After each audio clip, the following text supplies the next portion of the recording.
Oops, we're just waiting for more people to join us, but in the meantime, for those of you who have joined us before, welcome back. It's lovely to see so many familiar names amongst us.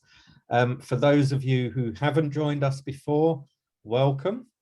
You've chosen a very good webinar to you know, as a first timer.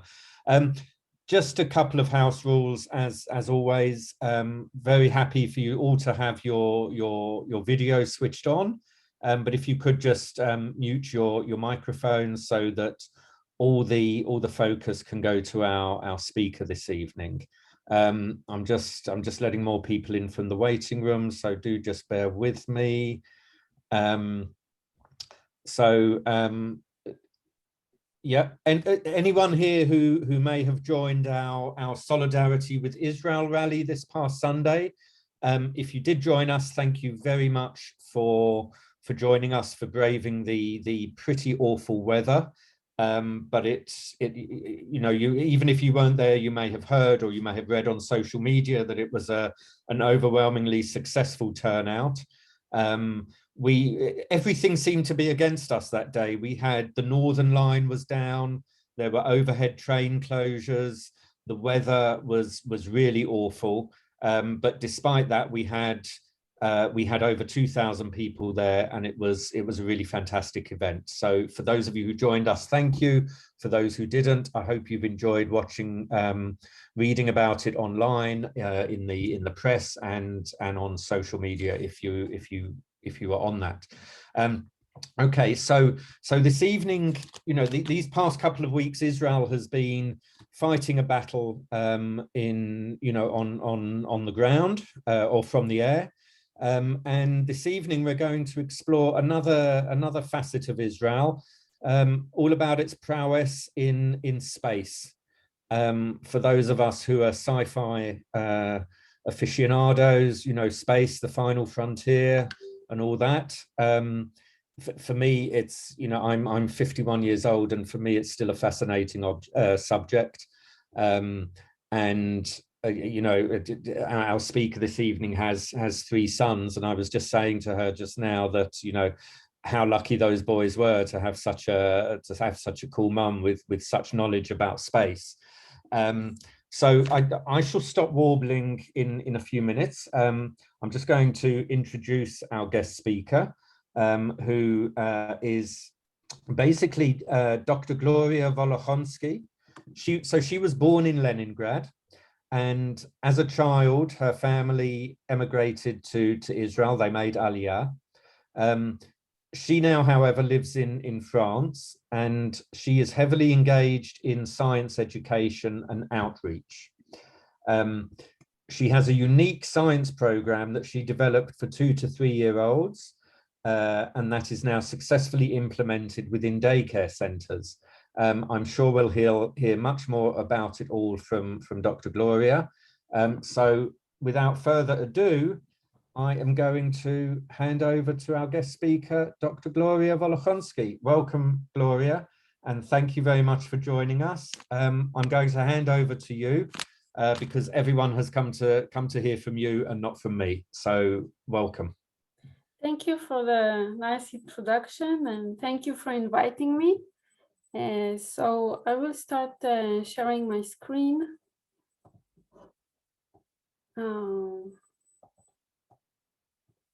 Okay, so we will talk today about Israel as a spacefaring nation. And just before we start, I want to tell you a little bit about my pathway in life and what I've done so far. So I was born in Leningrad. At the time, today it's called St. Petersburg. And as a small child, my family did immigrate to Israel. They made aliyah, and we landed in Arad. And as you can see from the picture, Arad is very much different than St. Petersburg. I guess it was a big shock to my parents. I was really too little to notice it, but in any case, after Arad, the family moved to Tiberias, and that's where I grew up. And then after about 10 years that we lived in Israel, the family moved to Munich. So again, it's a cultural shock. It's very different from Tiberias. And in Munich, I spent my high school years. And when I was 18, I came back to Tiberias. From there, I moved to Tel Aviv, where I did my biochemistry degree. I have a second degree in biochemistry. And my PhD is from the Weizmann Institute of Science, where I worked on molecular genetics, exploring embryonic development of multicellular organisms. And then for my postdoc, I moved to Strasbourg. And in Strasbourg, I worked for about 7 years on Anopheles mosquitoes and how they transmit malaria. And after some time, I discovered that just about 10 minutes from my house, there is the International Space University. And as Steve mentioned, I have 3 boys, and it was a very, very cool discovery for the whole family. So I decided to do a second degree in space studies. It's actually a program where you can study for 1 year, and you get to discover all the different aspects of space. It's a very broad education, not very deep, but you get to discover really everything that is to do with space. It's very, very multidisciplinary and very multicultural as well. So you get many students from different parts of the world. And now I have a degree in space studies. So I will start to introduce you a little bit to space before we start to really talk about Israel. So if we think about space, it's actually not very far away from us. So if we have the highest mountain, it's about 9 kilometers high, and planes travel at 12-kilometer height. We have weather balloons at 50 kilometers, and space starts just 100 kilometers away from Earth. So it's really not very, very far. So if you are, for example, in London, it would be like the distance to Dover or something like that. So if you look at it to scale, if you look at the radius of the Earth and the distance from the middle of the Earth to the surface, this drawing is to scale. 100 kilometers is very, very little. You can see that our atmosphere is actually very, very thin and very, very fragile. So 100 kilometers is not a big distance, but it's still very difficult for us to get to space. And the force that keeps us on Earth actually is the force of gravity. We all know that between any 2 objects, you will have a certain force, the force of attraction, force of gravity. And this force depends on several elements, like the distance between the 2 objects. It will depend on the mass of the 2 objects. So if you take, for example, our massive Earth, which has a very, very big mass, and the distance is the radius to the center of the Earth. If you add another 400 kilometers to this distance, it's really not a lot to add. So the force of gravity just 400 kilometers from Earth is about 90% of the gravity on Earth. So it's not that if we move away to space, we lose the force of gravity. The force of gravity is still there and still very, very strong. So to overcome the force of gravity, we need to reach a certain minimal velocity. And this minimal velocity of 7.9 kilometers per second, or 28,440 kilometers per hour, it's necessary for us to leave Earth and to reach to space. If we fail to reach this velocity, usually a disaster will happen and we'll come crashing back to Earth. This often happens in unsuccessful launches like that. So how do we move around in space? If we look at the way we move on Earth, in water or in the air, We use often propellers, engines with propellers that push water or air backwards, and our vessel will go forward. Now, this in space is not possible because there is nothing to push. You only have emptiness in space. So a different physical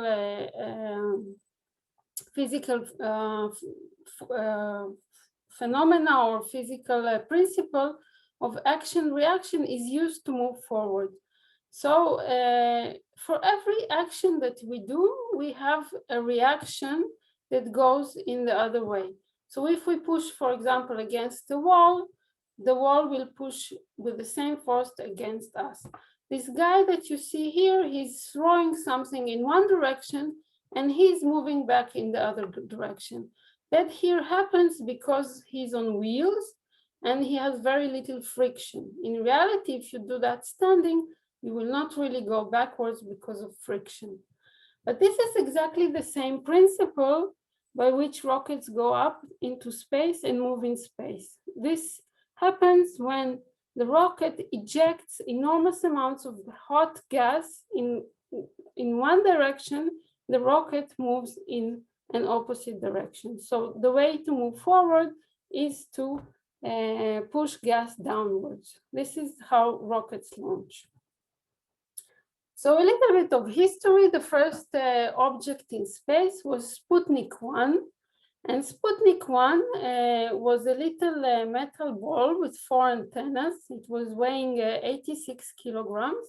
And you can appreciate the rocket, the huge rocket that was necessary to bring it to space. Even though it was very light, you need a lot of power to get to this initial velocity or minimal velocity to escape to space. And Sputnik stayed 21 days in space in a height that varied between 200 and 900 kilometers. So what Sputnik did when it was released in space, it was placed on the top of the rocket. And then when the rocket reached space, it was open and Sputnik was released. So what Sputnik did in space was to go beep. It was just beeping all the time. And every person who had a radio could listen to this beep. You can actually hear Sputnik going around Earth for 21 days. The first human in space was Yuri Gagarin, again a Russian. This is the rocket that launched him in 1961. And he reached the height of 320 kilometers. So by definition, he was in space more than 100 kilometers. And this is his capsule. Of course, the rocket is only used to bring him to space. Once the fuel is finished in the rocket releases the capsule and capsule turns around in space without the rocket. And after 1 hour and 48 minutes, the capsule came down, and you can appreciate how burnt this capsule is. So going back through the atmosphere was really a lot of wear and tear on this capsule. It was actually so badly burned that Yuri had to jump out of the capsule just before the landing, and he landed nearby with his parachute. You can also see that he reached a velocity of 6,300 kilometers per hour, which is less than the minimal velocity we mentioned before. And this is the reason why he came back. So he didn't stay in space because his velocity was not high enough. He made a turn around space and then he came back. So what happens to these guys here? They're turning around and then one of them flies out. This happens, a similar thing happens to this guy who is making very fast turns, and at some point he's just going away from the circle. It's the same thing that happens when you're driving your car, for example, and you're making a sharp turn. You feel the force that is pushing you to the direction outside of the middle of the turn. And this happens because of the force the force that is called the centrifugal force. So the centrifugal force will throw you away from the center of rotation. And this is exactly the force that is acting on our space station. The space station is located about 400 kilometers above Earth. So on one hand, you have a force of gravity that is acting on the space station, a very important force of gravity, 90% of what we have here.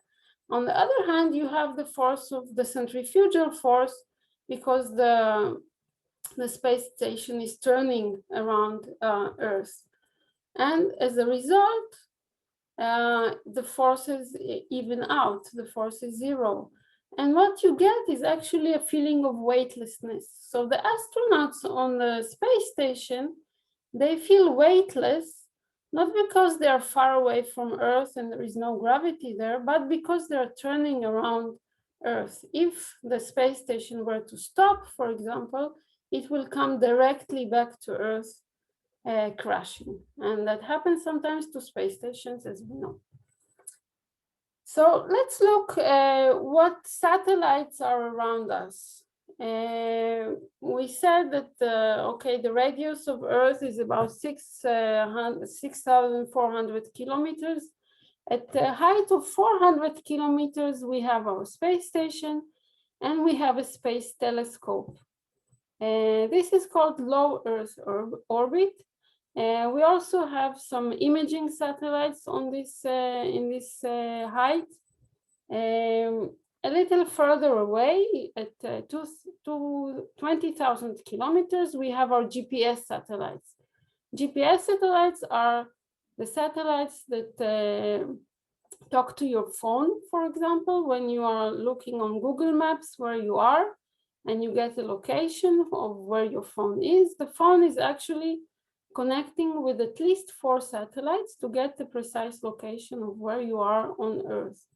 And this works by synchronizing clocks and asking the satellite about its position and the time it took for the signal to reach between your phone and the satellites. So amazingly, your phone is talking to an object that is 20,000 kilometers away. A bit higher up in the sky, 38,000 kilometers above Earth, you have the television satellites and the weather satellites. These satellites are geostationary, which means that they rotate around Earth at the same speed as the Earth rotates itself. So they're always above the same point on Earth. So it makes sense, for example, if the UK wants to have satellite TV, it makes sense that this satellite is always above the UK and is not disappearing because of the rotation of the satellite and the rotation of the Earth. Same way, if a country invests in a weather satellite, it makes sense for the weather satellite to be just above that country. So geostationary satellites are all above the equator, but they are seeing the countries that are that send them in a way that they can cover the area of interest for this satellite. So all this activity in space creates a lot of space debris, and you have parts of rockets, because until recently all rockets were actually you could only use them one time, and then they would be staying in space as pieces of metal without any fuel and just rotating around Earth. You have old satellites that are not useful anymore. You have pieces of satellites that crashed. We had several crashes, satellites that exploded into millions of pieces, and they are all continuing to rotate around Earth. You have a lot of junk that is just flowing out there, and this is something really that we created. We created all this space debris, and this space debris can be actually very, very dangerous for working satellites. So in this image, you see this little ball with a diameter of about 1 centimeter, And you can see the damage that it has done when it hit this metal plate. And it's a very thick metal plate. But at the speed that these objects and this space debris are moving around the Earth, the speeds are enormous. It's about 30,000 kilometers per hour. The damage is very, very big. Even from such a small little ball, you can have a huge crater in your satellite. So it can be a disaster, for example, for the space station if something like that hits it. So actually the space station is doing a lot of maneuvers to avoid space debris. And NASA has a database for tracking all these pieces which are bigger than 1 centimeter. There is a database and NASA knows exactly which piece is where at any given time. And they can warn the space station or they can warn satellites to move, to change their trajectory a little bit in order to avoid space debris. So the International Space Station, was started, the one that we have now, we started to build it in 1998. And it's supposed to go on until 2026. It's a really true collaboration. It's the true international station. You have the Europeans who are involved. You have the Russians. You have the Canadians and Japan. And the interesting thing is that the space station is just above the earthly politics. So the Russian cosmonaut will continue to collaborate and work with the American astronaut, no matter what happens on Earth. So even if there is today a lot of tension between Russia and America, it will never affect the way the work on the space station is done. And the space station is, as I said, rotating at a height of 400 kilometers above Earth, and it's making a round around Earth every 90 minutes. So you have 16 times a day, they have sunrise and sunshine. And that is, it's very, very fast, and it's going around Earth.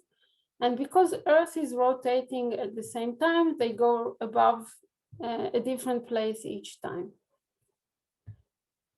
So we have on the space station about 6 astronauts, more give or take, sometimes a bit more at any given time. And there is continuous human presence on the International Space Station since 2000.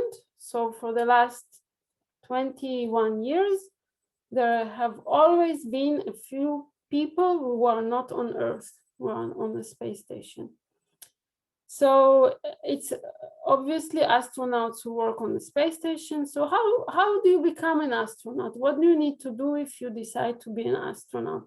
So from time to time, the space agency, be it NASA or ESA, the European Space Agency, will publish a call for astronauts. Actually, at the moment, ESA is looking to hire new astronauts. So the first phase is a registration phase. You have about 10,000 applications. And some people at ESA will go through all these applications, and they will filter out the people who are obviously cannot be astronauts because of different reasons. But then the first real selection is the cognitive test, where 900 people are selected. So 900 people will pass this test. It's a kind of similar to an IQ test to see how a person's mind is working and how they can solve problems. The third phase of selection is a psychological test, and from these 900 people, only 120 will pass. So this is a real reduction in the number. in terms of psychology, it's very difficult to be an astronaut. You work under very stressful conditions, and you have to have really strong psychic to do that. From these 120, 45 people will pass a medical exam. You have to be in the best shape possible physically, because working in space is very difficult for the body. And you have to start with a very strong, very fit person. Of course, if you look, you will find something in any person, but the baseline is to be very, very fit and in shape. 22 people will pass the job interview. So being an astronaut, at least for NASA and the ESA, is a job for life. So you actually have to be sure that you want this career as an astronaut. At the sixth phase, you will have 10 candidates who are selected. And at the end, 6 astronauts will be chosen. And this for them is just the beginning. It's the beginning of their training and the beginning of very, very hard work before they can start going to space. So this is actually what you see here is the last selection of ESA astronauts a few years ago. At the moment, ESA has a new call for astronauts. If you're interested, you can apply on the ESA website. So what do astronauts do? Except for exercise, they do a lot of exercise because they have to keep fit. Because of the feeling of weightlessness, their muscles and their bones tend to deteriorate very fast. So a lot of exercise devices like this one were developed, where you can have an artificial kind of force that you need to go against. You can see this astronaut is running, and he's held down by a very tight spring so that his muscles will actually have to work in order to run. Apart from exercise, the astronauts do a lot of scientific research. They do physics, they do biology, they do medicine. They do a lot of tests on themselves. A very nice example in material engineering is when you make new materials, when you create mixtures of materials or on new metal alloys, if you create them on Earth, you will always have, the mixture will never be 100% homogeneous, because you always have some molecules that are heavier than others, and you will have some sediments, and it will never be perfect. But they found that on the ISS, for example, in conditions that we call microgravity or weightlessness, these mixtures are much more homogeneous. So you can actually create materials in space that you cannot create on Earth. They will be a bit different. Of course, you need to maintain the space station. We hear a lot about EVAs, the astronauts that are going outside from the space station and fixing the solar panels or adding a new battery or fixing antennas with a robotic arm. This is the maintenance of the space station. It has to be done all the time. The space station now is rather old. It's about 20 years old now. Another platform to make experiments where astronauts used to work until 2011 is the Space Shuttle Program. The Space Shuttle was lifted on a rocket. It could dock on the space station, but it could also have autonomous missions where it would rotate around Earth for about 2 or 3 weeks and then come back without docking to the space station.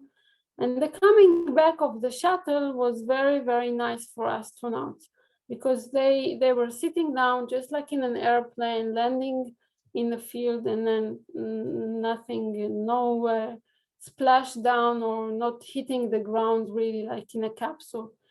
Today, people still come back from space, just like Yuri Gagarin in a capsule.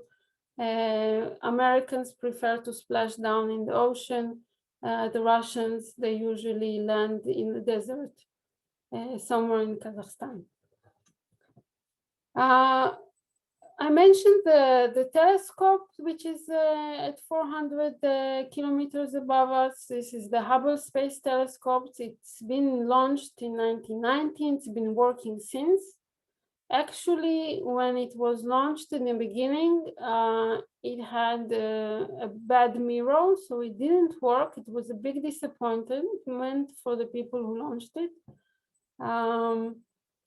And they decided to send an astronaut who did an EVA, extravehicular activity. He came out from the shuttle.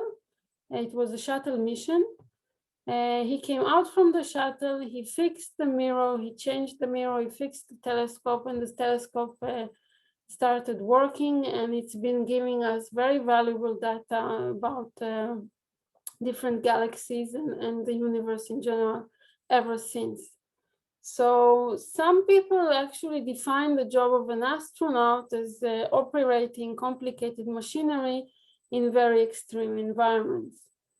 So the environment here is very, very extreme, and it takes a toll on the astronaut's body. So we are talking about microgravity affecting muscles and bones because there is no resistance when you are flying around in the space station.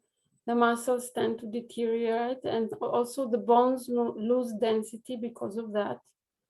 You have problems with the cardiovascular system. We don't think about it, but here on Earth, about maybe 10 to 20% of the blood in our body is concentrated in the legs, and it has a much lower rate of exchange with the rest of the blood. So we have a lot of blood which is in the legs. And once the astronaut is going up to space and feeling this weightlessness, suddenly the blood is all over the body, which means a very, very high blood pressure. And this happens in the first few hours of space flight. Afterwards, the body regulates the amount of blood. And because of loss of bone density, a lot of calcium is released to the blood as well. So that affects the kidneys. And then astronauts have a higher risk of developing kidney stones. And a lot of problems with vision, both because of blood pressure, but also because of the 3D perception. We don't think about it, but when we look, we are on Earth, we can see things that are far away, we can see things that are near us. In contrast, astronaut, he only sees the interior of the space station, and everything is very close. So his really 3D perception is lost in space, and they have to get used back to that on Earth. Some effects on the neurological system, blood pressure, we mentioned, the balance, and in the ear, the balance organs are affected, and of course the immune system. And we will talk a little bit about the immune system because it was my project during my internship at NASA. So all of this is caused by microgravity and radiation. So as I just said, I went to NASA Ames for my internship from the International Space University, and I landed in a fly lab, a lab where they study flies. And one would think, why would people send flies to the ISS? What good would it do?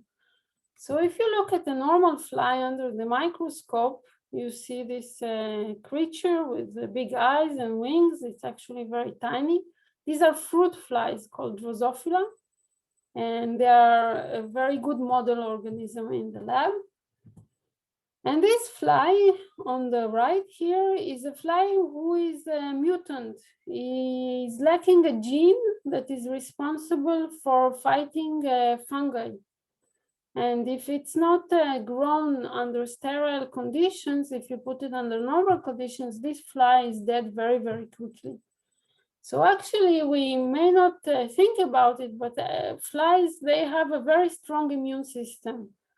They encounter bacteria and fungal spores all the time. They eat, imagine what they eat. You can see that they really eat a lot of bacteria. And if their body cannot fight it, they will very, very quickly die. So flies have a good immune system. And this immune system is not very different from our immune system. It's more basic, but the molecular mechanisms are very similar. So why would we study the flies? Well, first of all, they have a short generation time. It's about 15 to 20 days. They have a large progeny. So a fly can lay about 200 eggs or so. They're very well genetically characterized. Their genome is fully sequenced, and we can use mutants to study molecular mechanisms. And actually, fly organs have parallels in humans, or vice versa. Humans have parallel organs in flies. All this together with the fact that they have an immune system, makes them a good model to study immunity in space. If an astronaut is feeling unwell, he will complain that he has a fever to the doctor, but a fly cannot complain, and so we need to devise some ways to test their immune system. So one way is to map their gene expression. So as in multicellular organisms like flies or humans, each cell contains all the genes to make all the proteins of the body, but not all genes are expressed. So gene expression is a very good tool to see if some things change. If you have stress, your genes expression will change. This is something that we can monitor. We can look at survival curves. How long will the fly live? We can look at reaction to pathogens. So if a fly is resistant to pathogen in one condition, it may not be resistant in another condition. So these are all assays that are helping us to understand how a fly feels. So our problem is, how can we grow flies in space? So in the lab, flies are grown in a tube. The brown stuff you see here is the food of the fly. And then you have a piece of cotton, so they just don't escape. The problem is, in space, if you just put the flies in a tube, the astronauts cannot remove adult flies. And what happens is you get a mix of generations. So when you analyze your flies, you have flies that were brought from Earth, you have flies that were born in space, you have younger flies, older flies. This is a problem for research. The first mission to fly Drosophila flies to space used this device. Again, there is no separation of generation, as well as in the second and third missions. NASA used tubes similar to tubes in the lab, and the flies were not separated by generation, which made the results more difficult to interpret. So what I was working on was a new device where you can put the flies in a chamber and then let them pass to a different chamber each time. This was done automatically. And at the end of the day, you will have flies who are separated by generation. So you can have really a clean generation of flies that were born in space. So our job was to test this device on Earth before launch. We had some software issues, which was okay, and they were fixed. We had an issue, for example, with the cylinder door, which was not closing. And we had to perform fixation. Fixation in biology means that you take the flies that you have and you put them in a liquid, and then these flies will be analyzed in the lab once they come back to Earth. So it's a chemical fixation of just taking a cylinder and putting it in liquid. So, for example, if we take the cylinder from this device and we put it in liquid, You can see here that you have bubbles coming out. And these bubbles, they come out because we are on Earth. If we do the same thing in space, the bubbles will not come out because they have no reason to. And this would be really very bad for the experiment because the flies inside the cylinder will not be fixed. So we had to come up with some creative solutions, and the astronauts were given these bags, and they pushed the fixative through a syringe, and then in this way the flies could be fixed. So now that we know all that, we can start to talk about space activity in Israel. So in Israel, the driving force is security, of course. The second driving force for the space activity was education and science. And the third one is now business. So let's start to talk about security. Actually, it all started with Iraq building a nuclear plant in 1975. The progress of work was monitored by Israel using satellite imaging from foreign countries, from the US, for example. And since Iraq was making a lot of threats against Israel in 1991, Israel decided to destroy this nuclear plant by using American F-16 flight jets. So the Americans were very angry with Israel, and Israel actually at this point realized that they have to have their own imaging satellites and their own way to monitor stuff that is going on around them. And in order to have their own satellites, they needed to develop launch capability. So a Shavit rocket was developed in Israel, and it's capable to bring about 300 kilograms to low Earth orbit. So if we have small imaging satellites, we can actually bring them to space. Very interestingly, you know that our Earth is rotating on its axis, and if a normal nation is like France, for example, is launching a satellite, it will launch together with the movement of the Earth. So you gain speed by going in the same direction. Israel, on the other hand, has unfriendly countries to the east of it, so they cannot launch to the east, and it's the only country in the world that is launching in the other way, in the other direction, opposite to the rotation of Earth. So now they need more energy to overcome the rotation of Earth and get into space, which means that they can carry less weight to space. So 380 kilos is the amount of weight they can carry. So when we're talking about imaging satellites, we need to keep in mind that the imaging satellite, it can only see a very small piece of Earth, and the Earth is rotating. So every time the satellite goes around Earth, it will come up above a different place. So you need to actually have several satellites in order to have a good coverage in a good time.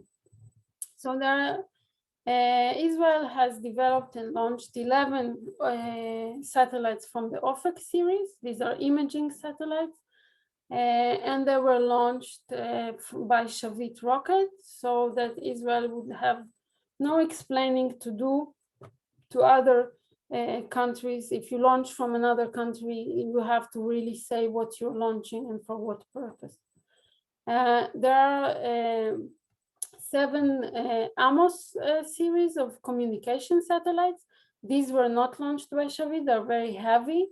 These are the TV satellites. If you know, there is a company called Yes in Israel, and they work with these satellites. Eros is also, there are 2 Eros satellites, also not launched by Shavit, but by other countries. And there are imaging satellites with Eros B, has an amazing image resolution of 70 centimeters. Duchifat satellites are student satellites, high school students. They do radio. One of them has radio, is a radio satellite. another one is doing atmospheric studies, and the third one is doing imaging. So these are the Israeli satellites we have here. And in the terms of education and science, Ilan Ramon was the first Israeli astronaut. He was launched in a mission with the space shuttle in 2003. Very sadly, the mission on its way back, the shuttle exploded, and Ilan and his crew were killed and never made it back to Earth. So his wife, I'm sorry, this is Ilan's patch. He's the first Israeli astronaut. He wore this patch when he flew. And you can see the symbolism here. You can see a lot of things that he drew.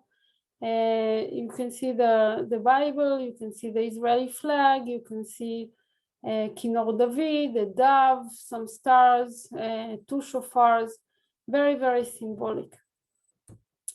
So it was very sad. Actually, his son Asaf Ramon, who was a military pilot, died a few years later, and his wife, Rona Ramon, created the Ramon Foundation in order to inspire children. So she took all this energy from this great tragedy of losing first her husband and then her son, and she built this foundation to inspire school children to be like Ilan and Asaf, to achieve academic excellence and social leadership. So there are several programs for the Ramon Foundation.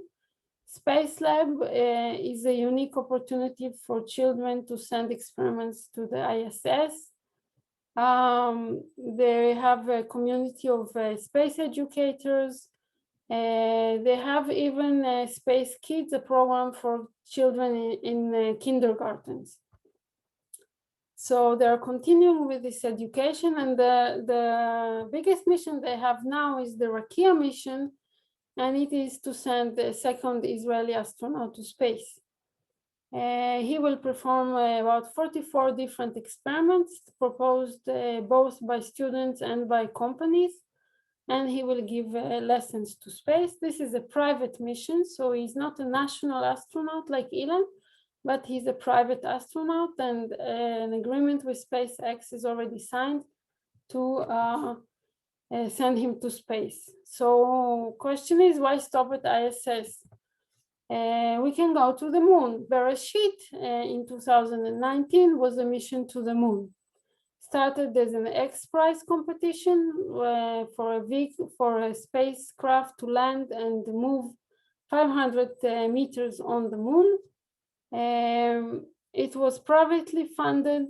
The cost was $100 million, and it served as a great inspiration for the entire Israeli public, including students and general public as well. This is a photo taken on the way to the moon. We have the last photo just when the spacecraft approached the moon. And as we all know, the landing wasn't very soft, and Beresheet crashed on the moon, and the crash site is known and mapped by a satellite.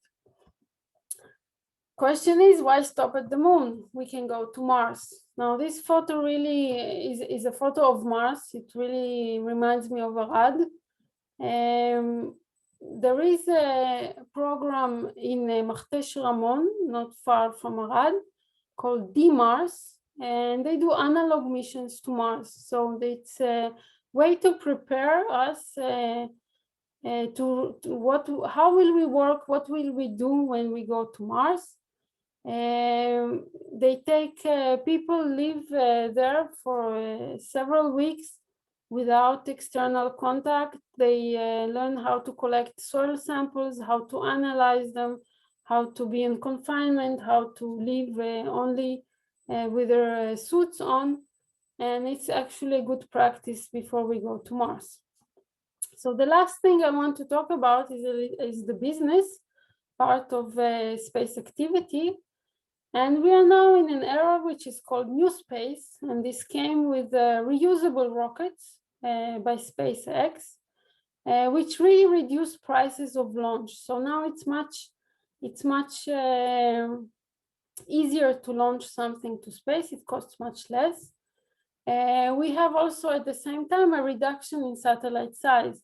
So if you can see here, this is a person of about almost 2 meters. Ancient satellites, big satellites, were very, very big and very, very heavy.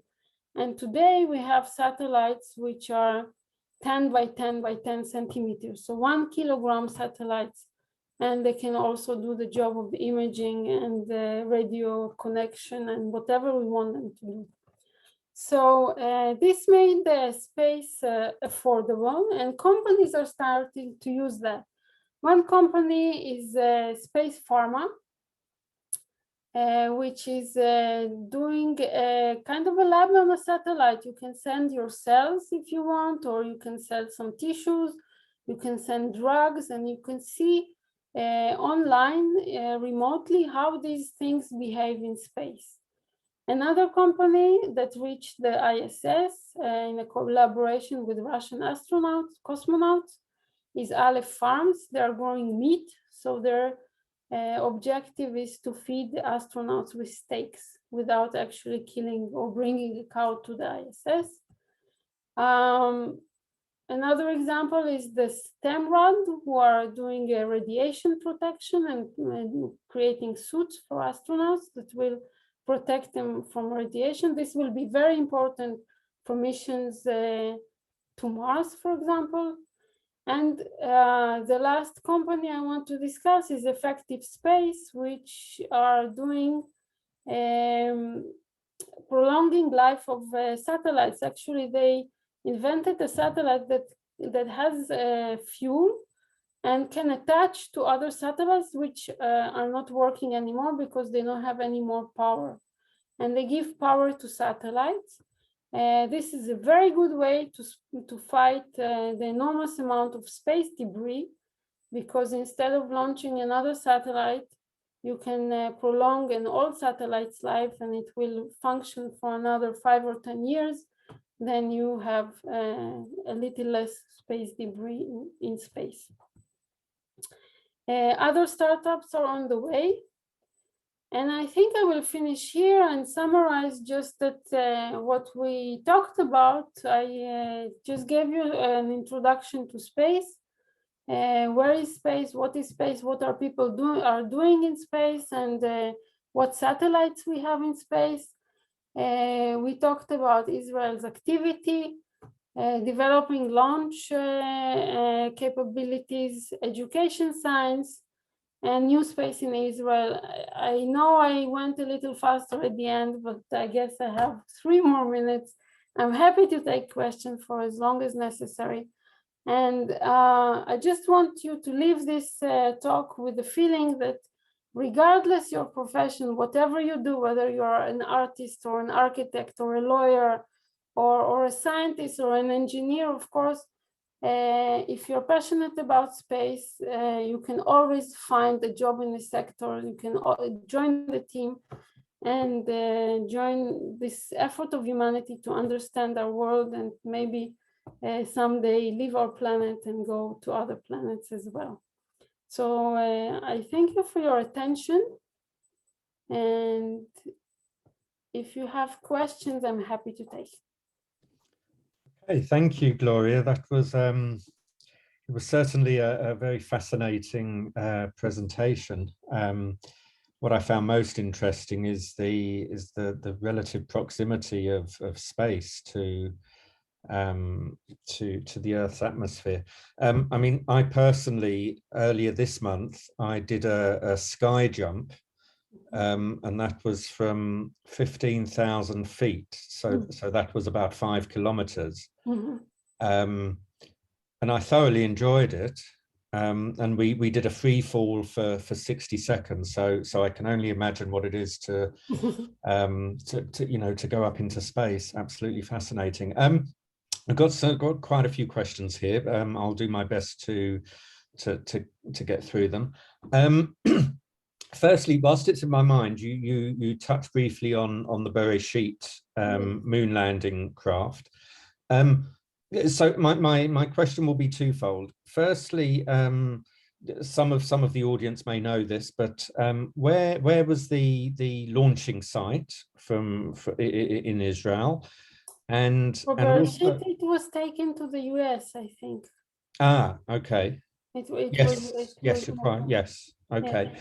And what efforts are underway? You know, we have read about another attempt. Yes. If you could just quickly detail what efforts there are to try and get onto the moon. Yes, so there is Beresheet time, Beresheet 2 that is planned now, and it's going to be a purely educational project. So students will plan experiments. They are planning to build a rover that will go outside from this spacecraft and will maybe go inside a cave or explore the terrain. So it's not definite yet, but they are thinking of making it really a very educational project. Right, right. And how, I mean, I guess it's very difficult to say, but how confident are the team that Beresheet number 2 won't suffer the same fate as Beresheet 1? So we learn from the mistakes, of course, and I think the biggest issue was the software problem. I think the computer restarted at a very wrong moment for Beresheet, and that was actually the reason for lack of communication and crash at the end. Right, right. Okay, well, please God, it will succeed when they do it. A question here, and I'm sure all of us have suffered from it from time to time, especially when we've perhaps gone walking or climbing up in mountains, altitude sickness. What happens to blood oxygen and hemoglobin levels? Which can lead to altitude sickness. Yeah, so at the beginning, there is the blood is there's too much blood in the astronaut's body just after launch, because there is this elevation of blood from the feet to the entire body, and the way the body reacts to it is by urinating, by removing a lot of water from the blood. This is actually why Pampers were invented. They were invented for astronauts, that diapers, because they had to pee a lot all the time during launch, and they cannot really go to the toilet, so they wear diapers. So so every time you change a diaper to your baby, you say thank you to Apollo missions. But seriously, it's a physiological reaction to the weightlessness. And so in the first few days, because you pee a lot and you remove water from your blood becomes more concentrated. So there is more hemoglobin, more red blood cells in your blood. And then slowly the body will adjust. It will remove all the excess blood cells, and the body will be normal again. The problem is when they come back, suddenly about 20% of the blood will go to their feet. And if you notice, when they get the astronauts out from the capsule, they ask them not to stand up, but to remain seated, and they carry them seated, because if they stand up, they will faint. And we've seen some astronauts faint. There was one female astronaut who insisted on doing an interview just after she came back, and she just fainted live on TV. And it's normal, I mean, because of this change in the amount of blood. And then it takes a few days, and then things come back to normal. Yeah. Amazing, amazing. Okay. There's a very interesting question here. So obviously there's been various space missions from around the world, different countries. Have these various space missions spread microorganisms and residues from the humans and other organisms which have been launched into space, or from the surfaces of the spacecraft? If so, would this not invalidate any discoveries which may appear to detect, life in space? It's a very excellent question. Some Not my own, I have to say. I'm a member of the It's audience. yes. So the answer is definitely yes. There is life on Mars, and we put it there. We can never get 100% sterility. So any rover, any spacecraft we send, for example, to Mars, to the moon, will be at some level contaminated. Whether this bacteria or fungal spore can proliferate is a different question. So when we are looking for life, for example, on Mars, we're looking for metabolism. We're looking for something that is alive and growing. If we find some remains of bacteria, we can always trace it back to us. If it's a strain that is on Earth, we can sequence the DNA, we can see what it is, we can say, oh, this came with this and this mission at this and this point. If we find something new, we will probably know that it's new. So you can really, even in a sterile room where they sterilize all the satellites, you have bacteria growing there. So you can never get rid of everything. You always have some residue. So on the other hand, the voyage to Mars through space, extreme conditions, plus 400 degrees on the sunny side of the spacecraft and minus 200 on the shadow side. So not many live organisms can actually survive that. So yes and no. Yeah, it's difficult to say. But first thing to see if we find any life is, of course, to see whether it's from us, from our activity in space. Okay. Wow. Yeah, absolutely fascinating. Had another lady in the audience has asked if you would just say something about teaching the preschoolers. Yes. The program you've developed. Yes, so this is actually an amazing program for children who are age 2 to 3, and we do science experiments. So when my little boy was here at daycare, I noticed that they do a lot of art and they do talk about things in an approach which is more artistic. And I decided to propose to the daycare to do more scientific stuff. So, for example, when we do the activity about light, the children associate light and color. So without light, you don't have color. We do a simple experiment with a flashlight and we see the different colors. So this is actually giving them the physical basis of color and light. In an activity about sound, we link movement. You have to have movement in order to have sound. And children learn that by experimenting themselves, by making sound and seeing that when you have something moving in a bottle, it will make a sound, but if it doesn't have place to move, it will not make a sound. So really giving a very simple physical principles to children at this very young age, they accept it really, really well. And they have this reassurance that they did an experiment and they found out by themselves. It's not that I told them something, but they actually did the experiment. So this is really amazing.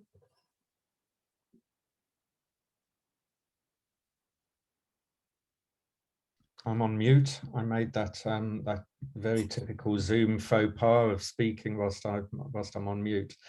Let's just see here. There was another question that came through. Sorry, just bear with me for a second. So someone here asked earlier, why are there such dire health-related problems in low-gravity space? Well, if you imagine your body, we developed on Earth with a certain gravity force, and this is how we live. Our muscles, our bones, our entire organism is adapted to that. We've all seen for example, the photos of blobfish. you know, that you take from the deep ocean. So under deep ocean at a very, very high pressure, they look normal, like normal fish. But if they come to the surface, they look terrible. So it's it's a very big difference. And so if you think about it, our organism is used to being in 1G. And when you're up there in 0G, not 0G, but the weightlessness, microgravity, your muscles don't need to have this effort of keeping you upright all the time as they do at 1G. Your bones also work with the muscles. In addition to that, you have radiation, which is a bit elevated on the space station. It's more than on Earth, so that also does damage. Being in a closed environment for 6 months, so we were all confined now for the last year, but we could leave our house. We could look out the window. The stress of just going up there, the launch itself. The launch is probably if we talk about the sound that the launch makes, I think it's the one of the loudest sounds that it's louder than a volcano. I mean, it's enormous. The shaking, the stress of the launch is enormous. Stress, of course, it's affecting all the body systems. It's affecting immunity. It's affecting a lot of things. So yeah, so it's not good for our body to be in space in any way. Yeah, for sure, for sure. And just one final question. I'm sure I read recently, if I'm not mistaken, that Israel is it going up to do a program in the International Space Station? So that's the later this year, or that's what you mentioned. Yeah, Rakia mission will go to the space station as a private astronaut and privately funded, and he will do teaching and science experiments. Right.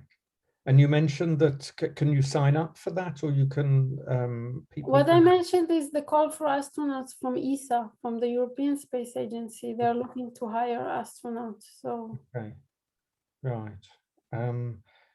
So okay, and then we've just literally had one final question. How do you assess the potential contribution of Israel to the missions to Mars in the next decade?